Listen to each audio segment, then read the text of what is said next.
विद्यार्थी मित्रांनो, आज आपण मराठी व्याकरणातील वचन या घटकावर माहिती बघूया. जेव्हा वस्तू एक आहे की अनेक आहेत हे ज्यावरून कळते त्यास नामाचे वचन म्हणतात.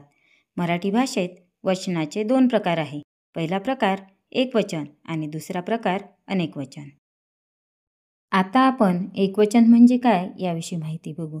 जेव्हा नामावरून एकाच वस्तूचा बोध होतो तेव्हा त्याचे एकवचन असते. उदाहरण वाटी, वही, गाय, फळा, झाड यावरून आपल्याला एकाच वस्तूचा बोध होतो. आता अनेकवचन बघूया. जेव्हा नामावरून अनेक वस्तूंचा बोध होतो तेव्हा त्याचे अनेकवचन असते. उदाहरण पाट्या, खिडक्या, काड्या, कळ्या, विटा इत्यादी. आता आपण काही पुल्लिंगी शब्द व त्यांची अनेकवचने बघूया. जसे आंबा या शब्दाचं अनेकवचन आहे आंबे, कुत्रा, कुत्रे, कोल्हा, कोल्हे, घोडा, घोडे इत्यादी. आता आपण काही स्त्रीलिंगी शब्द व त्यांची अनेकवचने बघूया.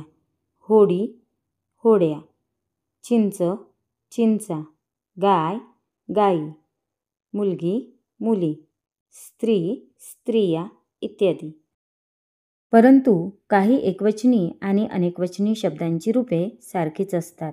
जसे दिवस या शब्दाचं अनेकवचन आहे दिवस, पेरू, पेरू, खडू, खडू, वीर, वीर, धोबी, धोबी, कोळी, कोळी, माळी, माळी, मित्र, मित्र इत्यादी शब्दाचे अनेकवचन हे तेच शब्द येतात. म्हणजेच ज्या नामाचे अनेकवचन होताना त्यात काहीच बदल होत नाही त्या नामाचे वचन वाक्याच्या क्रियापदावरून ठरवता येते. येथे आपण एक वाक्य बघूया. पोपट पेरू खातो हे वाक्य आहे आणि दुसरं वाक्य आहे पोपटाने पेरू खाल्ले. या दोन्ही वाक्यामध्ये पेरू या नामाचे आपण वचन बघूया. जसे पहिल्या वाक्यामध्ये आलं की पोपट पेरू खातो, पेरू खातो, खातो हे क्रियापद आलेलं आहे त्याच्यामुळे पेरू पहिल्या वाक्यामध्ये एकवचन आहे आणि दुसऱ्या वाक्यामध्ये पोपटाने पेरू खाल्ले, खाल्ले हे क्रियापद आले त्याच्यामुळे पेरू हे अनेकवचन आहे. आता आपण काही शब्द व त्याचे अनेकवचने बघू. शब्द आहे पिल्लू, पिल्ले, मडके, मडकी, माळ, माळा, फूल, फुले, मूळ, मुळे, फळ, फळे, तळे, तळी, वासरू, वासरे, मूल, मुले इत्यादी. आता आपण काही प्रश्न सोडून बघू. प्रश्न आहे पुढील प्रत्येक शब्दगटातील एकवचनी शब्द ओळखा. आणि पहिला शब्दगट आहे अडचणी, खेळणी, नाणी, बरणी आणि या शब्दगटातील एकवचनी शब्द आहे बरणी. दुसरा शब्दगट आहे तुकडे, चामडे, लाकडे, करंडे आणि यातला एकवचनी शब्द आहे चामडे. या पुढील प्रश्न आहे पुढील प्रत्येक शब्दगटातील अनेकवचनी शब्दाचा पर्याय क्रमांक सांगा.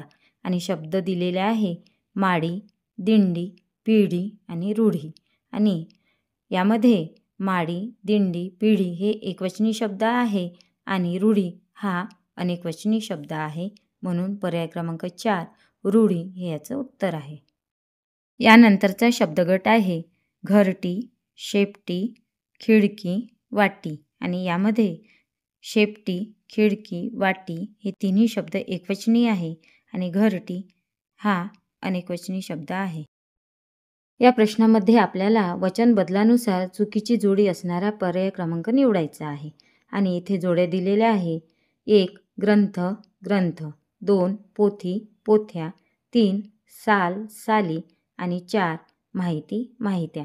आणि यामध्ये चुकीची जोडी आहे माहिती, माहित्या. कारण ग्रंथाचं अनेकवचन ग्रंथच होते, पोथीचं अनेकवचन पोथ्या होते, साल या शब्दाचं अनेकवचन साली होते, परंतु माहिती याचं अनेकवचन माहिती होते, माहिती होत नाही म्हणून पर्याय क्रमांक 4 हा चुकीचा आहे. या पुढील जोड्या आहे मुखवटा, मुखवटे, 2 सूप, सुपे, 3 क्रमांक आहे निरोप, निरोपे आणि 4 नंबरवर आहे युग, युगे आणि यातील पर्याय क्रमांक 3 हा चुकीचा आहे. कारण मुखवटा याचं अनेकवचन मुखवटे होते, सूप याचं अनेकवचन सुपे होते, परंतु निरोप याचं अनेकवचन निरोपे होत नाही. युग याचं अनेकवचन युगे होते, म्हणून 3 क्रमांक हा चुकीचा आहे.